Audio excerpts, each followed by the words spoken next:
Students, class 6th, and today we are going to start our new chapter, chapter 8, India, Climate, Vegetation and Wildlife. ये आपकी geography का chapter 8 है.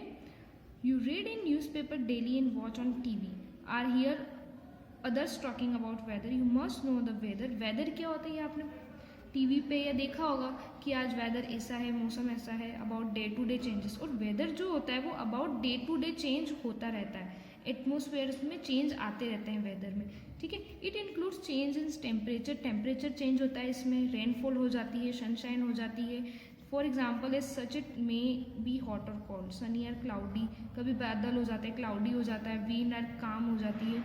इस तरीके से तो ये होता है आपका वेदर. ठीक है. And continuously for several days you don't need any warm clothing. कभी कभी क्या होता है आपको कभी कभी बहुत ज़्यादा गर्म कपड़े पहनने की ज़रूरत नहीं होती, कभी आपको कोल्ड थिंग्स पीने की ज़रूरत नहीं होती. तो ये होता है it's consider their days together you feel cold without woollen clothes when it was very windy and chilly. ठीक है. Now broadly the major season recognise in India are cold weather season होता है एक तो, जिसको हम कहते हैं विंटर, दिसंबर टू फरवरी तक चलता है. तो अभी कौन सा चल रहा है? अभी कोल्ड वेदर ही चल रहा है. हॉट वेदर सीजन में होता है समर, मार्च टू मई होता है ये. साउथ वेस्ट मॉनसून में जो होता है सीजन वो होता है रेनी, जून टू सितंबर होता है. Season of retreating monsoon. Retreating monsoon का मतलब होता है जब मानसून वापस जा रहा होता है. ठीक है. खत्म होने की हो रहा होता है वो, तो उसे हम कहते हैं autumn. October to and November में होता है. Now cold weather season winter. Cold weather season are winter. During the winter season the sun rays do not fall directly the region. जो रीजन पे जो सन की रेज गिरती है वो डायरेक्टली नहीं गिरती. एज अ रिजल्ट क्या होता है, temperatures are quite low in northern India. Northern India में क्या हो जाता है कि फिर जो टेम्परेचर होता है वो थोड़ा सा कम हो जाता है. Hot weather season or summer. Hot weather season क्या होता है? In the hot weather season sun rays more less directly fall in this region. जो ज़्यादा सन रेज गिरती, डायरेक्टली गिरती, इस वजह से क्या हो जाता है, temperature becomes very high. Temperature क्या हो जाता है, हाई हो जाता है, और उस वजह से हो जाता है हॉट. ड्राई विंड्स कॉल्ड लू, जिसके बोलते हैं लू चलती, ब्लो ड्यूरिंग दी डे. यहाँ पे आपको दिया लेट्स हैव फन, तो ये फन के लिए है, तो ये फिर सब आपको ही पढ़ना होगा ये पूरा. ठीक है. Now south west monsoon season or rainy season. This season is marked by the onset and advance of monsoon. The winds blow from Arabian Sea and Bay of Bengal towards the land. The carry moisture, और ये अपने साथ moisture लेके रखती है with them. When these winds strike the mountain barriers, rainfall occurs. और इसी वजह से क्या आता है, rainfall आता है. Season of retreating monsoon or autumn. अब ये वाला season है जो winds move back from the mainland to the Bay of Bengal. This is season the retreating monsoon, और इस season को कहा जाता है retreating monsoon. The southern part of India, particularly Tamil Nadu and Andhra Pradesh receive rainfall in this season. और इस season में जो तमिलनाडु है और आंध्र प्रदेश है वहाँ पे बारिश होती है. हाउएवर द क्लाइमेट, अब क्लाइमेट पढ़ेंगे. Climate is about the average weather condition which have been measured over many years. Climate of India has broadly been described as monsoon. जो इंडिया का क्लाइमेट है वो कौन सा है, मानसून टाइप का. And monsoon is taken from the Arabic word है monsoon, मोसिम, विच मीन्स सीजन, और इसका मतलब होता है season. Is take most of the rain is brought by the monsoon winds, और ये ट्रॉपिकल रीजन में आता है. और इंडिया जो है लोकेशन क्या है, tropical region. Agriculture in India is dependent on rains. और इंडिया का जो एग्रीकल्चर है दैट मीन्स कि वो रेन्स पे डिपेंड है. इंडिया का जो कृषि है क्षेत्र है वो पूरा बारिश पे डिपेंड होता है. Good monsoon means rain and bountiful crop. अगर अच्छा मानसून हुआ है, अच्छी बारिश हुई है, तो हमारे इंडिया में अच्छी क्रॉप्स होंगी, अच्छी फसल होंगी. Now page number 58. The climate of a place is affected by its location. जो क्लाइमेट होता है वो उसकी लोकेशन से अफेक्ट करता है. Altitude, distance from the sea. Altitude कौन से एल्टीट्यूड पे है, सी से कितनी डिस्टेंस पे है. Relief. Therefore we experiences regional differences in the climate of India. अब देखो जैसलमेर और Bikaner in the desert of Rajasthan are very hot. बहुत ज़्यादा गर्म है ये एरिया इंडिया का. वर्ल्ड जबकि जो द्रास एंड कारगिल है जो कि जम्मू कश्मीर में है वो फ्रीजिंग है, कोल्ड है, बहुत डाउन चलता है वहाँ पे. टेम्परेचर माइनस में चलता है, पूरे साल भर बहुत टेम्परेचर जो है डाउन चलता है. अब आप देखो इंडिया में एक ही कंट्री में कितना डिफरेंसेस है टेम्परेचर में या फिर उसकी क्लाइमेट में. जैसलमेर और बीकानेर में बहुत ज़्यादा गर्मी है और जम्मू कश्मीर में बहुत ज़्यादा ठंड है. They are neither too hot और नॉट कोल्ड. अब मुंबई जो है एंड कोलकाता कोलकाता जो है वो मॉडरेट क्लाइमेट का मतलब है ना तो वो ज़्यादा गर्म है ना ज़्यादा ठंडे हैं। Being on the coast, because जो कोस्ट एरिया पे है वो, this places are very humid और वो बहुत ह्यूमिड है। मौसनराम इन मेघालय, मौसनराम जो है मेघालय में receive the world highest rainfall, बहुत ज़्यादा रेनफॉल वहाँ पे होती है। While in a particular year it might not rain at all in Jaisalmer in Rajasthan, Rajasthan में तो बिल्कुल बारिश बहुत कम होती है, 10 सेंटीमीटर बारिश ही समझ लो। और लेकिन मौसनराम में आप समझ लो कि एक दिन में 100 सेंटीमीटर मतलब इतनी बारिश होती है, ठीक है। वो वर्ल्ड का हाईएस्ट रेनफॉल एरिया है पूरे वर्ल्ड का, ठीक है। नाउ हम बात करेंगे हम नेचुरल वेजिटेशन की। We see a variety of plant, बहुत तरह के प्लांट्स होते हैं लाइफ इन अवर सराउंडिंग, हमारे आसपास भी कितनी तरीके के प्लांट होते हैं, लाइक राइट। कुछ तो बहुत ज़्यादा टॉल होते हैं, कुछ शॉर्ट होते हैं, green grasses. There are very also small plants called bushes, जो स्मॉल प्लांट्स होते हैं उनको हम कहते हैं bushes. And shrubs like cactus and flowering plants, flowering plant जो होते हैं और कैक्टस जो होते हैं छोटे होते हैं ना, स्मॉल होते हैं, उनको हम कहते हैं बशेस। बिसाइड्स इसके अलावा there are many tall trees some with many branches and leaves, जो टॉल ट्री होते हैं उनके बहुत सारे ब्रांचेस होते हैं, लाइक नीम, मैंगो, और some which stand with few leaves such as palm. The grasses, shrubs and trees which grow on their own without interference or help from human beings is called natural vegetation. और जो ये plant होते हैं अपने आप उगते हैं, इनको हम नेचुरल वेजिटेशन कहते हैं।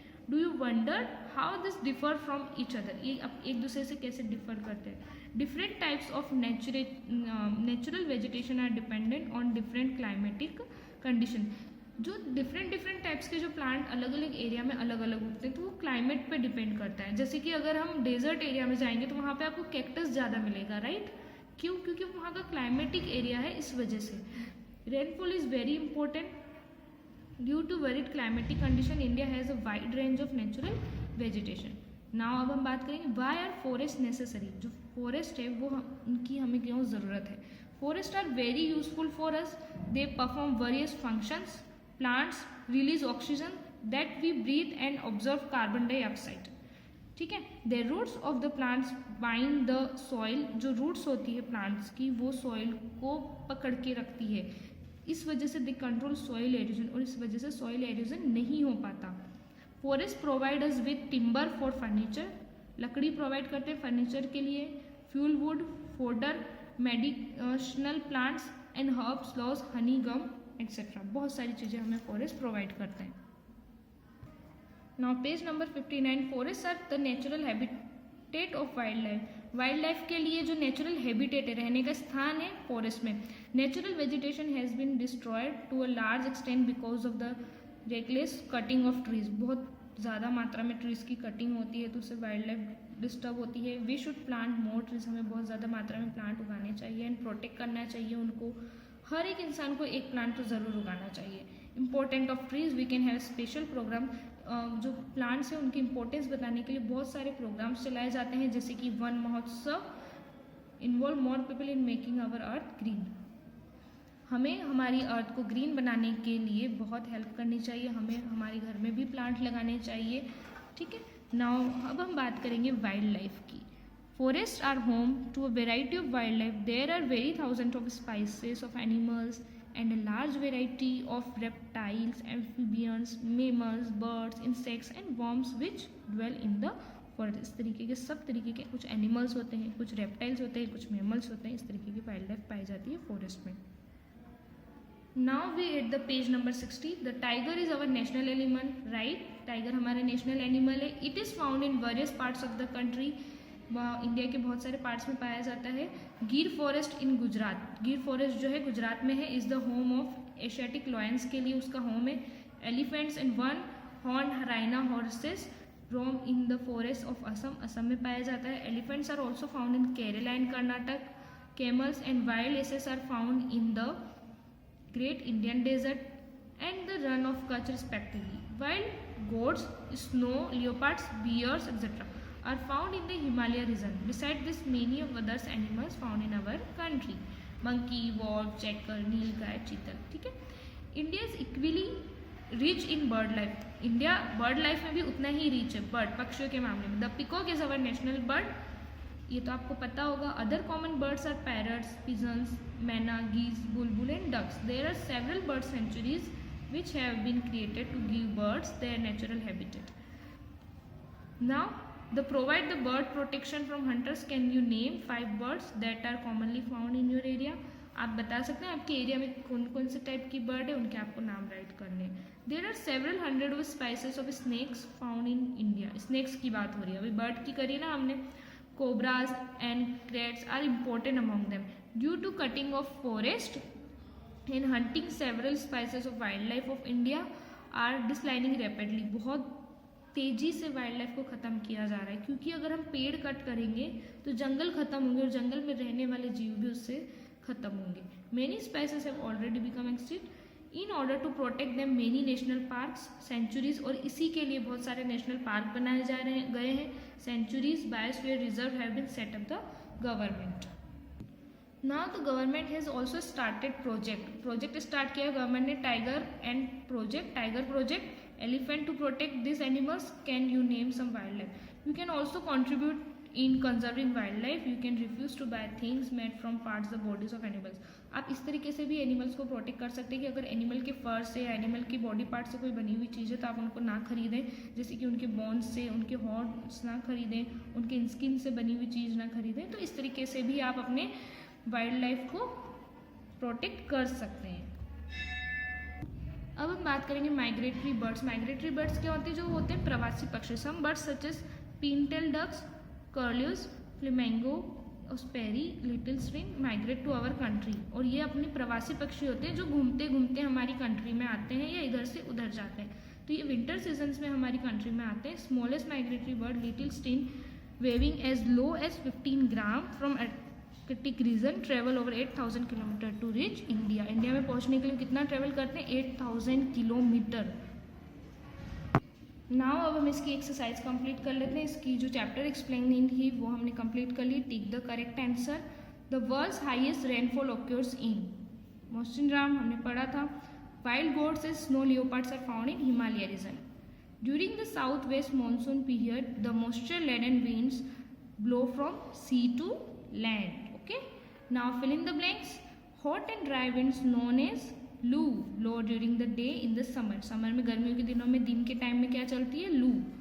The states of Andhra Pradesh and Tamil Nadu receive a great amount of rainfall during the season of retreating monsoon. जब मानसून जा रहा होता है तब वो रेनफॉल रिसीव करते हैं. कौन? तमिलनाडु और Andhra Pradesh. Forest in Gujarat is the home of Asiatic lions. कौन सा फॉरेस्ट है? गिर फॉरेस्ट जो है वो किसके लिए होम है? एशियाटिक लॉयंस के लिए. अब हम क्वेश्चन आंसर करेंगे.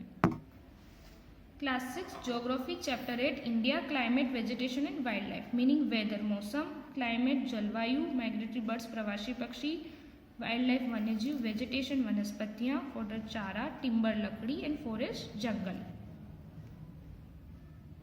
We have first question. Question number 1. Which winds bring rainfall in India. कौन सी हवा जो है, हवाएं जो है इंडिया में रेनफॉल लेके आती हैं. Why is it so important? The monsoon winds bring rainfall in India. Monsoon wind जो है वो इंडिया में रेनफॉल लेके आते हैं. It is important because agriculture in India is depend on rains. जो इंडिया का एग्रीकल्चर है वो किस पे डिपेंड करता है? रेन्स पे. Now we have question number 2. Name the different season in India.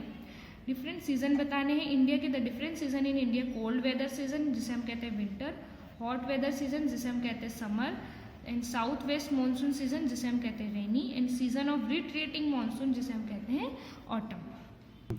Question number 3. What is natural vegetation?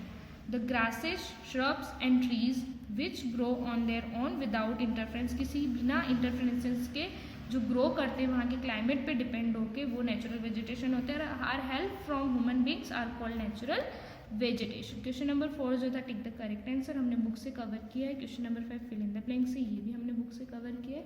And now here your chapter 8 geography का कंप्लीट होता है यहाँ पे. अभी आपको सारा अपनी कॉपी में नोट डाउन करना है, अच्छे से लर्न करना है एंड अंडरस्टैंड करना है. Thank you.